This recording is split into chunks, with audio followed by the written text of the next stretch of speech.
According to research, kissing is good for you. Scientists say it stabilises cardiovascular activity and decreases high blood pressure and cholesterol. A good passionate kiss increases your metabolic rate and gives approximately 30 face muscles a workout, which in theory helps you to stay wrinkle-free. On the diet front, we lose 12 calories during every passionate kiss, so kissing keeps you in good shape. One final encouragement about kissing that I like is apparently our brains have special neurons that help us to find each other's lips in the dark.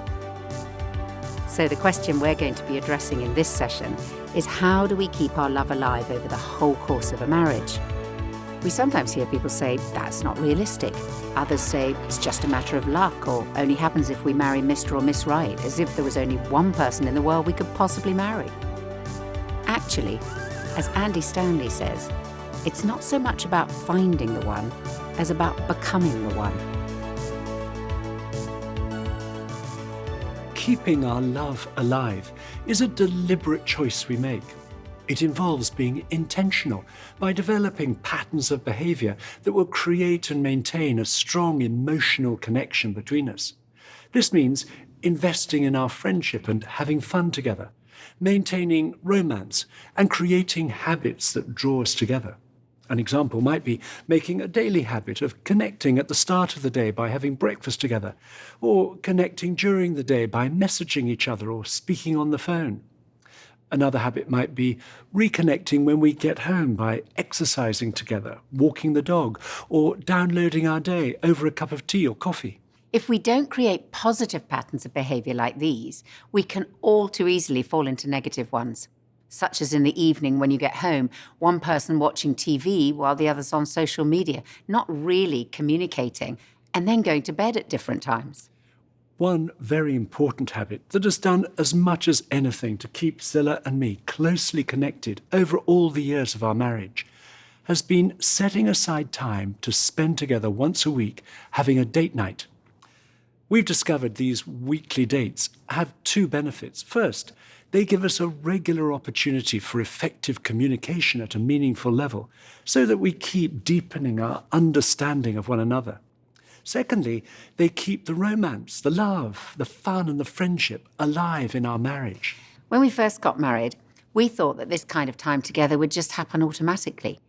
But we were busy with work, socialising a lot with friends and family, increasingly involved with our church community, and we had no quality time for ourselves.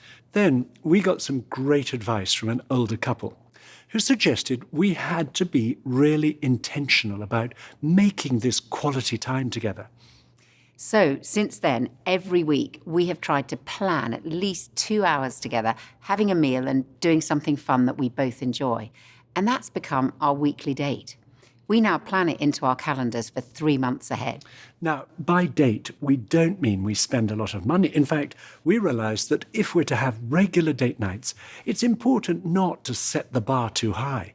And some of our best ones have cost us very little. Having a picnic by the river on a summer's evening, finding some cheap theatre tickets, or a 2-for-1 deal in a restaurant. Nikki is particularly good at that. Or simply going for a walk. We vary what we do and when we have our date. If it's in the evening, we might stay at home. But if we do, we'll make sure it's different to a normal evening.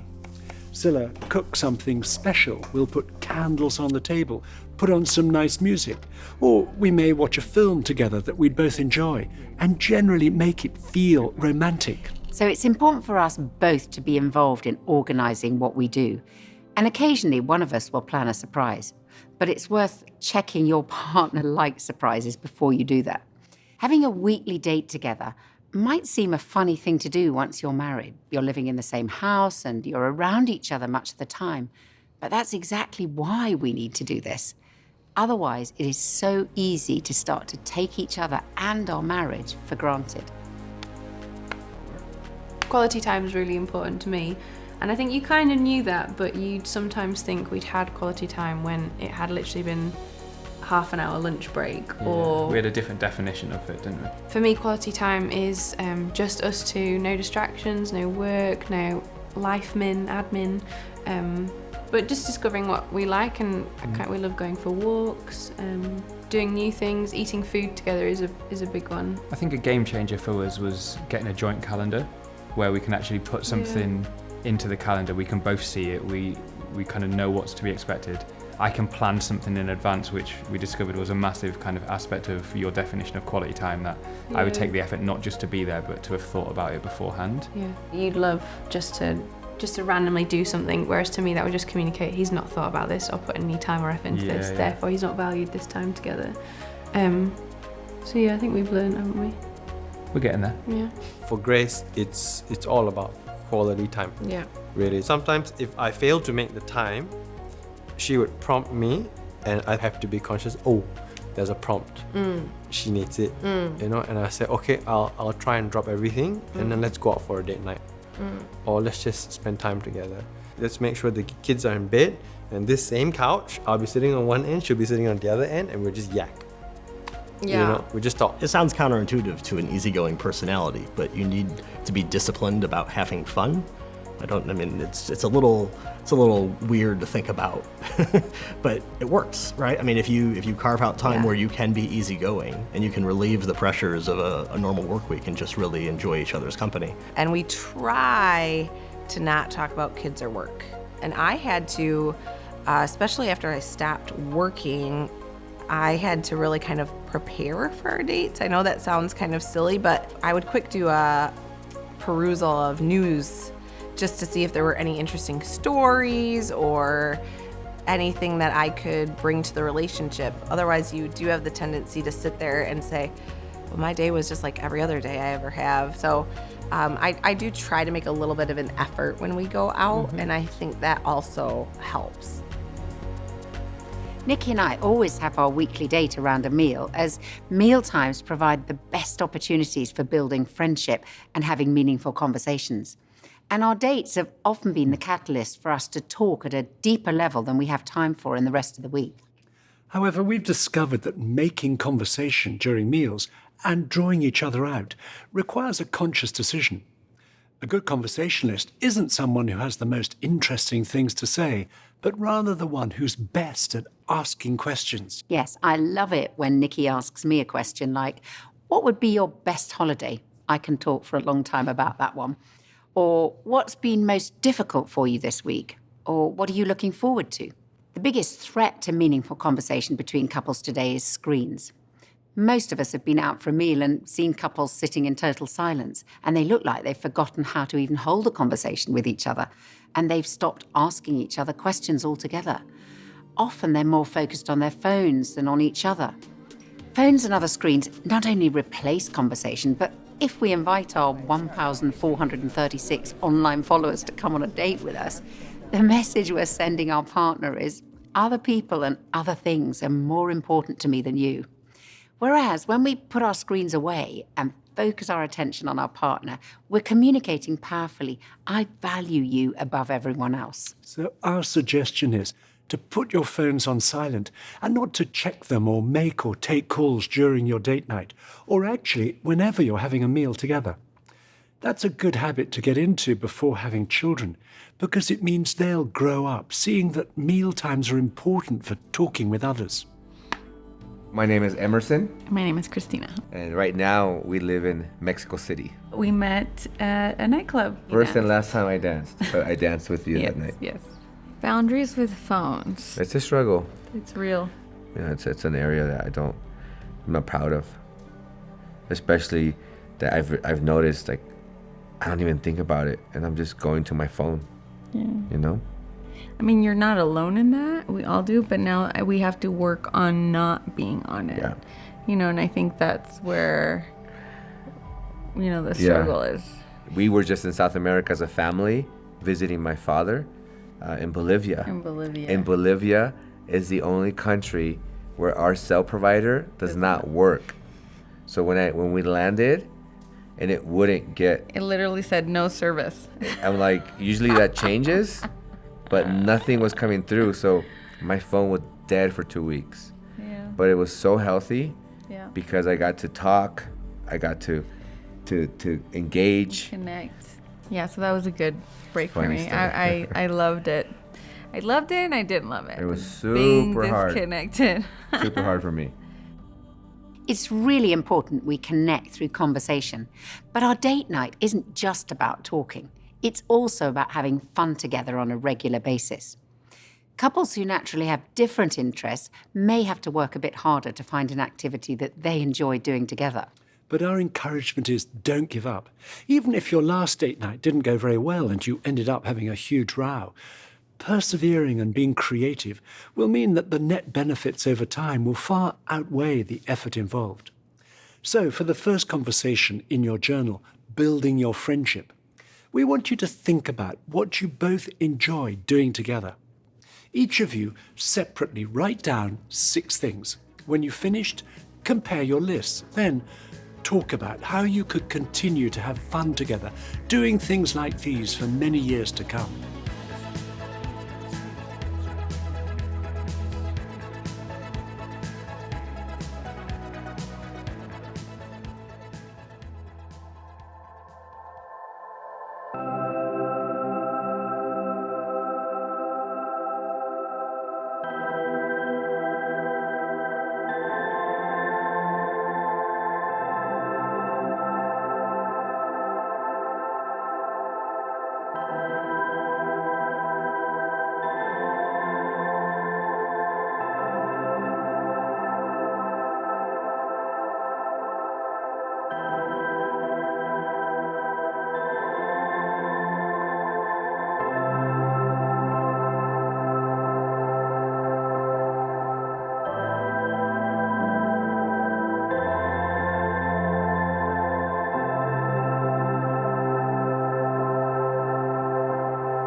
Another way to build deeper connection and to keep your love growing in marriage is to discover what especially makes your partner feel loved. Like most couples, Nikki and I are quite different in what makes us feel loved. For me, it's when we have time together on our own, and particularly times that Nikki has planned and initiated, when I've had his undivided attention. Recently for our date night, I told Nikki I felt like getting right away from our local neighbourhood, as I didn't want to bump into anybody we knew. So he did some research online and found a tapas bar that was right across the other side of the city. Now, he didn't tell me where we were going, but we drove for about 40 minutes across London to a part of the city we really don't know. I just absolutely loved the whole thing. The time in the car, the time wandering around this totally new area, and the time eating tapas together all made me feel really special. I really enjoyed it too, and especially because Scylla kept telling me what a great choice I'd made. Whereas for Scylla, it's the time we spend together that makes her feel loved. For me, I feel loved through Scylla's words, when Scylla says nice things to me and not too many critical things all in one go, or when she encourages me on something I've done well or compliments me on my carpentry. I love it. If I've made something for Scylla, I like her to say something complimentary about it every day for at least 2 weeks. After that, every other day is fine. Marriage counsellor and author Gary Chapman, in his brilliant book, The 5 Love Languages, identifies 5 different ways through which people feel loved. The love languages, and there are no particular order, but one of them is words of affirmation. Simply using words to affirm the other person. You look nice in that outfit. Really appreciate what you did. You know, one of the things I like about you, it's simply using words to affirm the other person. And for some people, words of affirmation is their primary love language. And so when you give them words of affirmation, they feel loved. A second is giving gifts or presents to the other person. The gift says, hey, they were thinking about me. Look what they got for me. Now, the presents don't have to be expensive. Haven't we always said it's the thought that counts? Another love language is acts of service, or doing things for the other person, kind actions for the other person. Cooking a meal, for example, is a huge act of service. Washing dishes, vacuuming floors, washing the car, mowing the grass, or shoveling the snow, or anything that you know the other person would like for you to do. It's not true for everyone, but if this is your love language, actions will speak louder than words. And so for some people, this is their primary love language. Then there's quality time. Giving the person your undivided attention. You're looking at each other, you're listening, you're interfacing with each other. Now, it's not always simply a conversation. Quality time can be going out in the yard and planting a garden together, or taking a walk together down the road and talk as you walk, or going out to eat. Number 5 is physical touch. We've long known the emotional power of physical affirming touches. All humans touch, and there are appropriate and inappropriate touches. We're talking about appropriate touches, affirming touches. In a marriage relationship, this is such things as hugging, kissing, pat on the back, arm around the shoulder.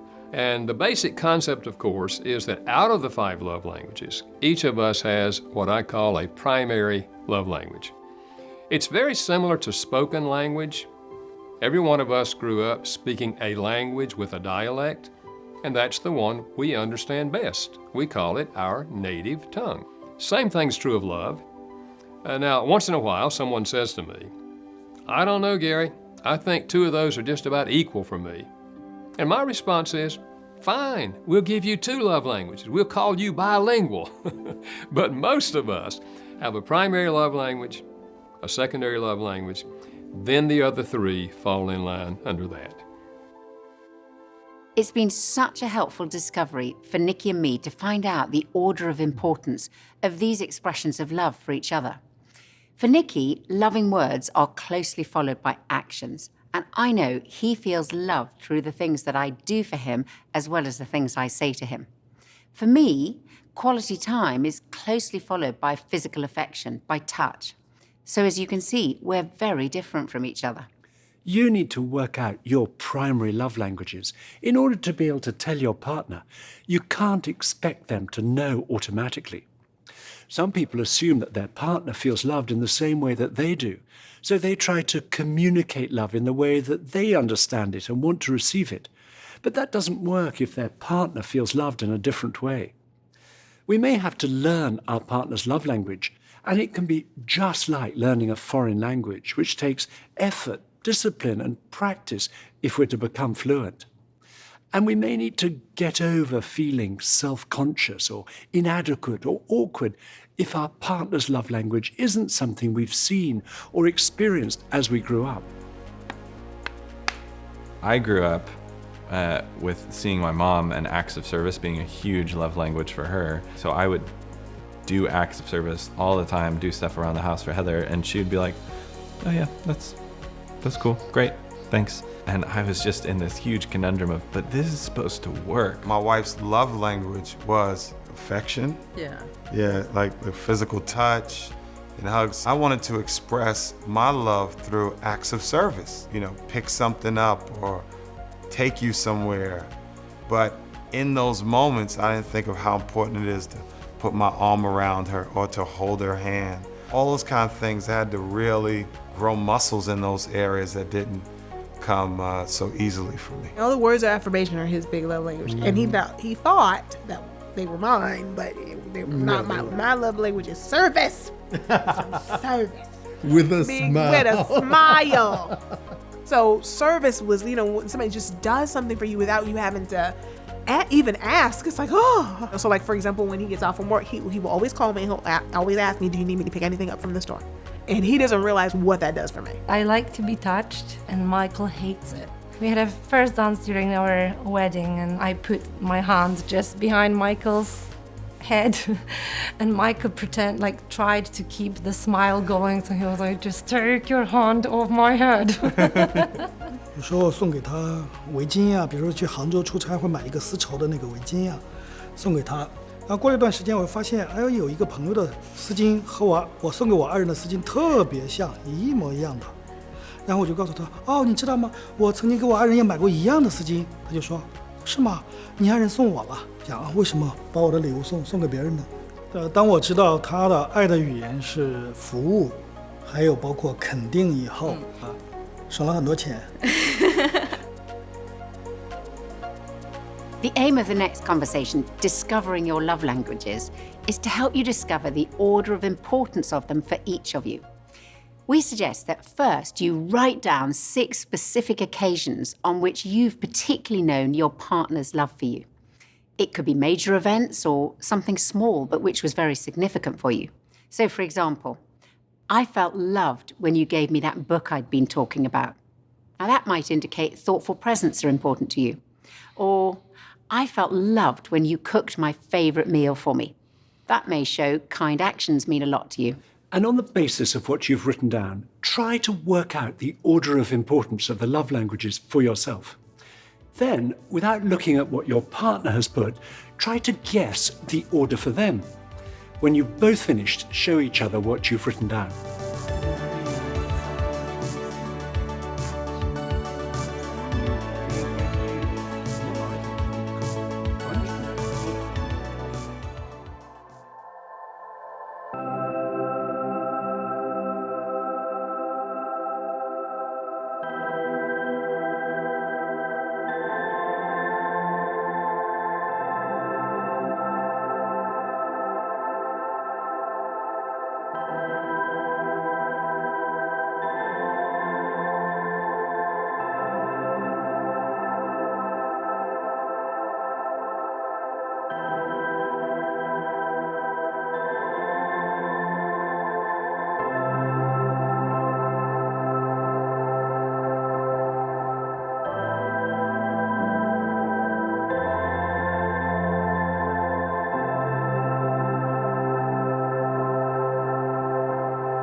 Could that even be a question? Is it important to breathe? It is very profound actually, and it really helps the marriage to go on. Man, it gets better with age. I think it's a big part of a relationship, so it's needed. Well, I think sex is important in marriage. It does really important to have a good, sexual relationship between the husband and wife, especially if you want a lot of kids. I think without that, it's a friendship or it's something else. Without sex, you're friends. It's not always important. I'm still young, so is she. Like sometimes there's days like it won't come across a man. I think it adds a bit of spice. There's the cooking, there's the cleaning, there's the washing, and there's the sex of it. So it's part of the package. Look at it as one healthy ingredient in that whole recipe to make that meal. The sexual relationship is a very powerful way of bonding with each other, of keeping the spark alive in our relationship and keeping us connected over the whole course of a marriage. Sex joins us together, not just physically, but emotionally, psychologically, and even spiritually. That is deep connection. Sex isn't just the icing on the cake of a marriage. It's a vital ingredient of the cake itself. Our sexual intimacy affects every other part of our marriage relationship, and every part of our marriage affects our sexual intimacy. We want to clear up any misunderstanding and make it quite clear that God is for sex. The Bible portrays sex as a gift of God, a wonderful expression of our mutual love and joining, as well as for the creation of a family. The Song of Songs, the love song right in the middle of the Bible, unashamedly celebrates the couple's sexual relationship. It shows we're to feel no guilt or shame about sex within a loving, committed relationship. Rather, we're to revel in it, to experience its power, to join us together, to feel connected, and to enjoy it. But sex is not given for our selfish enjoyment. Our culture, with its high level of consumerism and individualism, tends to ask, how can I satisfy my desires in the ways that I choose? Good sex, rather than being me-oriented, will always be us-oriented. So, we want to look at 3 key aspects of establishing and maintaining a pattern of good sex in marriage. The first is to get our hearts in sync. We want to encourage you to think of your sexual relationship as a journey of discovery over a lifetime. And sex really can get better and better if we look after it as an integral part of our marriage. Recently, a number of national newspapers in the UK reported on some research that showed the best age for a whole variety of activities. Apparently, the best age to remember things is 25. The best age to learn a language is 8. The best age to do maths in your head is 50.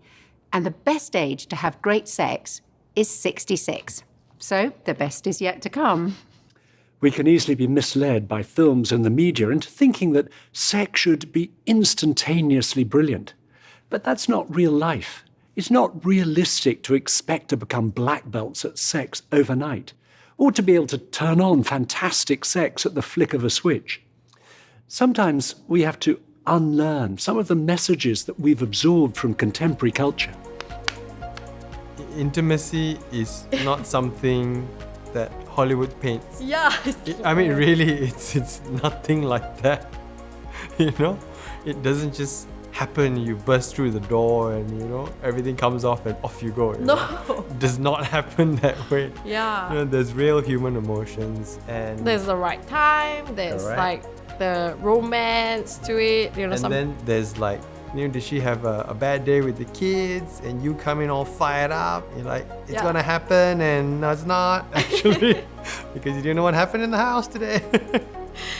So we've learned to be a lot more open with each other and be okay with it because it's in a safe space, like it's in a safe environment, like, and learning that it's safe to talk about sex. It started quite awkward, like during being in bed together, we would comment on something that we liked or we didn't like, and at the moment we felt really like, oh, he didn't Maybe like there's it. something wrong. I think these awkward moments that we felt that are not proper paid off now after a few years, that if I didn't say out loud that I didn't like to be touched in that or that way, You know, he would never learn that I didn't like to be touched that way. The fact that we talked about it and then were able to have a sense of humor about it was really key. Yeah. Yeah. Not laughing at each other, but with. To be in sync, we need to keep talking about sex a lot. We recognise that can be difficult at first. Our sexuality is rightly a deeply private part of our lives, and talking about sex requires us to make ourselves vulnerable. Our encouragement is don't leave it to guesswork. The more we tell one another what we enjoy or don't enjoy, what we struggle with, what turns us on and what turns us off, the more natural it'll become. Being vulnerable like this builds emotional intimacy, which is the key to great sex. Getting our hearts in sync may also involve talking through any past sexual relationships, as these can lead to jealousy and mistrust. We need to bring closure for the sake of our relationship. Our advice is to face these things together and talk about them, and especially if you're engaged. You don't need to go into all the details, but it really is best to go into marriage with no skeletons in the cupboard. This may involve deleting old emails or texts, or disconnecting on social media from people we were previously attracted to, or deleting photos of previous partners, as these can all bring back unhelpful emotions from the past for us or for our partner. You might well need to say sorry and then forgive each other, which can be hard, but as we said previously, forgiveness is a choice we make, even when we may not feel like it. I'm Dimas Salaberios. I'm Tiffany Salaberios. We met at a church in Queens, New York. New York City. I was coming out of the church, she was coming in, and I grabbed the door, grabbed her hand, started to shake it, and I just had a loss for words. Years before I met Tiffany, I was involved in the drug world, and so I had a pretty wild story. So I was pretty ruthless on not going into places that could bring harm to us, not visiting old friends, all old girlfriends, things like that, completely cut off. No reason to be Facebook friends, no reason to check in with each other. Like we had those kind of conversations very early on, that, you know, we weren't gonna be inevitably in contact somebody with looks anybody. us up, right? Yeah, once in a while, Old boyfriends or somebody old would try girlfriends to- might look us up, and then we'll be like, oh, wow, okay, blah, blah, blah, blah, blah. Thank you, have a nice life, bye. And I would say that even now, as we meet members of the opposite sex, and we feel like, oh, this is a great friend or whatever, we kind of like make sure they're like, it's like our friend, not like we're not building up these side friend relationships with people. So. Yeah, so we have a lot of boundaries and things in place to keep us from making really dumb decisions. Yeah. The second way to maintain a pattern of good sex is to get our heads straight. You may have heard it said, the brain is the biggest sexual organ in the body. It's true. Good sex has so much to do with our state of mind. Filling our minds with what is beautiful, honourable, and mutually respectful about sex will positively enhance our sexual relationship. Conversely, if there are mental obstacles to intimacy, it'll be nearly impossible to enjoy good sex. Anxiety starts in the head, but it has a physical outworking in the body. What happens is we have a disconnect between our head and our body. To stay sexually aroused, we need a constant cycle, a constant circuit, if you like, between our head and our body. We need to be fully connected. If we're anxious, if we're worrying about sexual difficulties, we split the two off. In men, we see that with erectile dysfunction, an inability to get or keep an erection because they're feeling really anxious about it. We see in women people that are anxious about sex, for example, hurting, and they think I mustn't be anxious about it, but they're already tense, and that then compounds the problem. So it can be a sort of self-fulfilling prophecy, really. So rather than being connected, their head and their body connected to stay aroused, They're constantly worrying about what to do, how to touch their partner, which means they don't fully engage in what they're doing. Perhaps their partner is the same, and it means that sex is not enjoyable. So the anxiety around it keeps them from discussing it, but also really fully engaging in what they're doing with one another. It may be that we've also experienced sexual trauma or sexual abuse in our past, and that will significantly impact how we feel about sex in a relationship. So it's really important that we talk about these things with our partner, and it may be that you need additional support before you're able to move to a place where you're able to think about sex being positive, and that's where going to see a sex therapist can be really helpful. Anxiety about sex can seem like a huge obstacle in a marriage, but as a couple, you can overcome it. If you're struggling, our advice is don't bury the problem. Talk together, read a book about sex together, or seek expert help if needed. Another area that can negatively impact a couple's sex life, and one of the most common problems affecting couples today, is the accessibility of pornography. In our work with couples on the marriage course, we've come across increasing numbers of couples who are struggling with the impact of pornography on their relationship.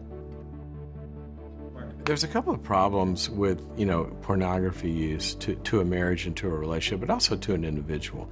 What happens when somebody has a pornographic experience, right? So it's a good experience. It feels good, and that in itself is reinforcing. It goes to pleasure centers in the brain. Certain chemicals are released that make someone feel good. Then it starts to become kind of a track that you run down. It becomes its own, neural pathways, if you will, that drives behavior. Now, that becomes really problematic for a number of reasons. One is you need more, there's diminishing returns. But the other thing is, remember, when you're talking about pornography use, what you're talking about is you're using a fantasy object as a sex object or a love object. You've separated your orientation and your wiring towards love, towards satisfaction, towards fulfillment. You've separated it, you've compartmentalized it from a real human being. You're never getting to the place where the two of you can have everything that marriage was designed to provide.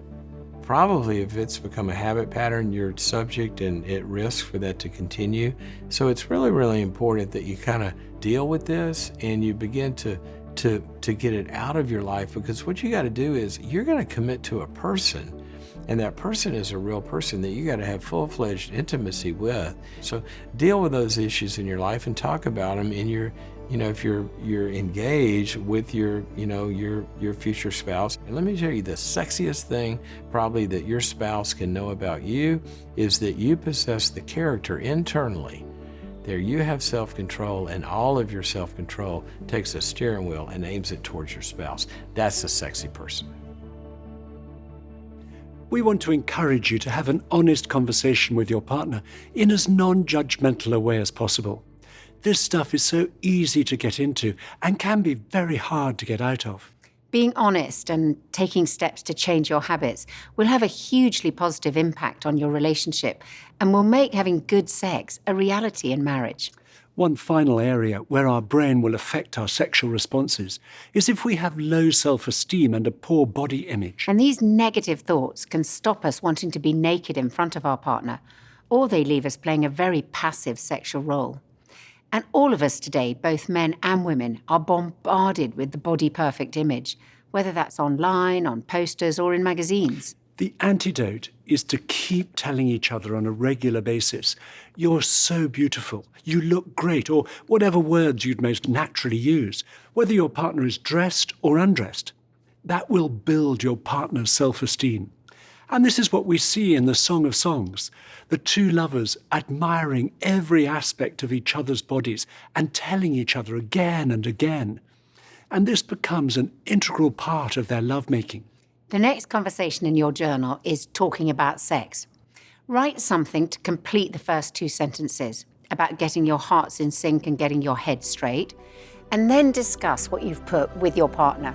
Now, we recognise this can be a hard area to talk about, but if you make a start, it'll get easier.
The third aspect we want to address for good sex is to get our bodies set. Sex is about the giving of our bodies to each other, and that requires trust between us as a couple. As we said on the last session, the marriage vows, with their promises of love and faithfulness into the future, create that trust and a sense of safety, which are an essential for good sex. Some couples have rushed into a sexual relationship and as a result haven't allowed other aspects of their relationship to develop. And that was certainly our experience. Scylla and I met when we were teenagers. I was 18 and she was just 17, and we fell madly in love. Pretty soon, we started sleeping together. About a year and a half after we met, we both discovered a personal Christian faith which profoundly impacted our lives, and especially the way we felt about our relationship. We decided from that point on we would try our best to keep sex for marriage. One of our fears was that if we stopped sleeping together, our relationship would drift apart. Now, it certainly wasn't easy putting in some boundaries for ourselves, but over the next 2.5 years till we got married, we discovered our fears were unfounded. Far from drifting apart, we experienced a new freedom as other parts of our relationship had a chance to develop that had previously been overshadowed by the focus on our sexual relationship. We got to know each other in a much more rounded way. We found out more about each other's character, each other's opinions and interests. We started to learn to distinguish between lust and love. And we also started to learn how to be more caring and thoughtful towards each other, which was all really important things to learn for when we got married, and continue to be important in our marriage now. We know many couples who've decided to keep sex for marriage, or, like us, to have a period of abstinence from sex prior to getting married. They've talked to us of how it helped to mark their wedding day as a new start together, as a memorable new beginning, a watershed moment in their lives. And that was exactly our experience too. Delaying sex until our wedding underlined that moment of commitment, giving ourselves to each other in our vows and then in our sexual relationship. Rachel and Anne. I think with the idea of marriage as well, and thinking actually we're going to be together for life here, although we went into marriage and I suppose it was a little bit awkward at times, kind of the whole sex thing. At the same point, we were like, actually, no, we've got a lifetime to figure this out. Yeah. Like, we don't have to have this all sorted on the first weekend or even during our honeymoon. And actually, that was quite a helpful perspective to have, to go, actually, no, we can relax with this. We don't have to ask, are we sexually compatible? It's like, no, we're going to figure this out. Yeah. And I think for me, I actually found it really reassuring that Andy had waited until we were married before having sex, because it just felt like a safe space. I was like, he's not in this just for that one reason.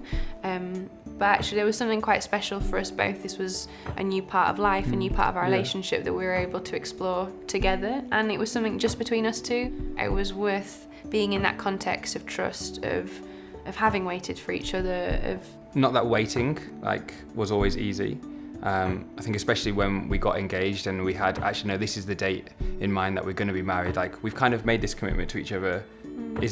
What's the point in waiting now? Because we pretty much will be married. But I'm really glad we did.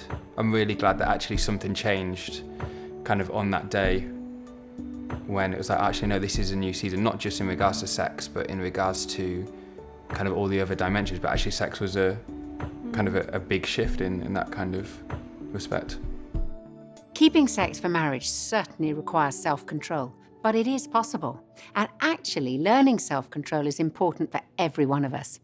Self-control is required in large measure in every marriage, especially at times when we find ourselves attracted to somebody else.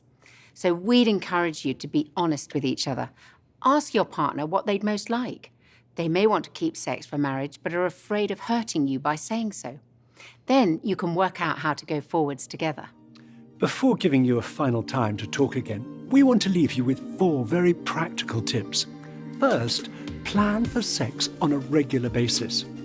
The biggest problem for many couples is tiredness, and our sex life can so easily become the first casualty.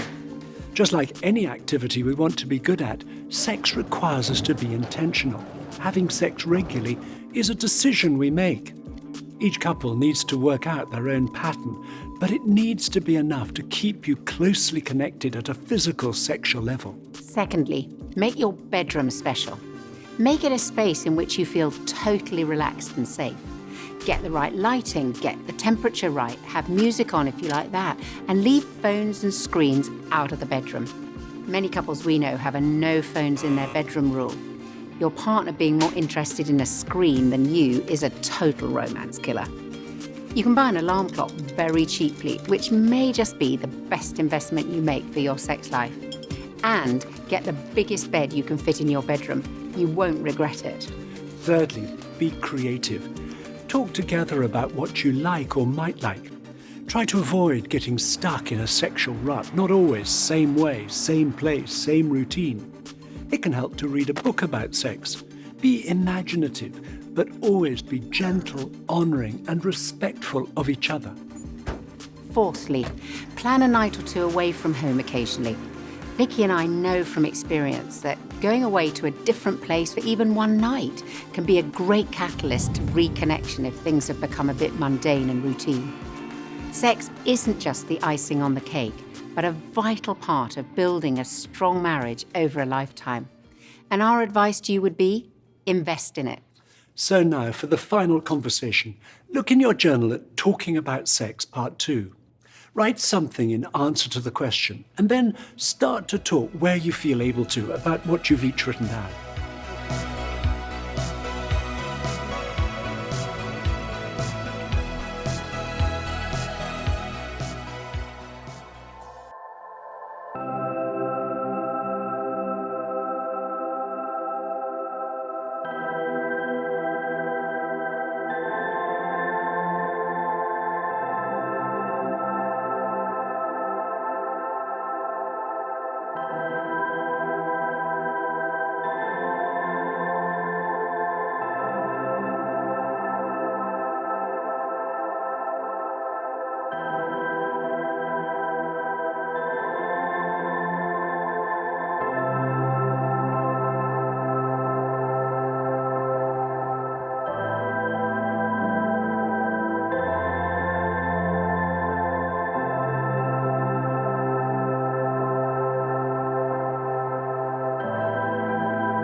This session has been all about how love is much more than a feeling. It involves taking action, planning quality time together, using our partner's love languages, and developing a good sexual relationship. These are all ways that we can each choose to keep our love alive and growing. The reading we've chosen for this session is one we've heard at many weddings. It's from Colossians chapter 3, and in it, St. Paul describes what it means to put on love as deliberately as we might put on a shirt or a coat. As God's chosen people, holy and dearly loved, clothe yourselves with compassion, kindness, humility, gentleness, and patience. Bear with each other and forgive one another if any of you has a grievance against someone. Forgive as the Lord forgave you. And over all these virtues, put on love, which binds them all together in perfect unity. I'm going to finish by saying a short prayer. Thank you, Lord, that you show us the ways of putting on love. Please guide each of us to learn how to express love to our partner so that they feel loved. Thank you for the wonderful gift of sexual intimacy. We ask you to help us to use that gift to express and receive love in ways that will build our marriage over a lifetime. And we ask this in Jesus' name. Amen. Amen. Thank you so much for joining us, and we'll see you on the next session.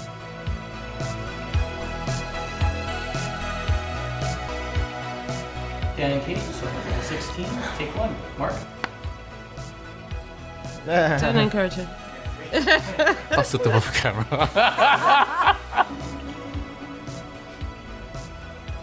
Here we go. I've got dead leg.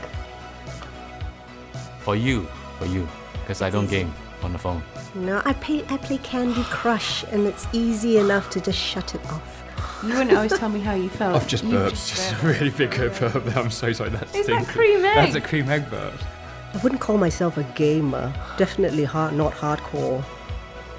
It's certainly not something that I feel comfortable talking about at all. But you're doing it right now on camera. That's all I'm doing. I'm not doing anything else.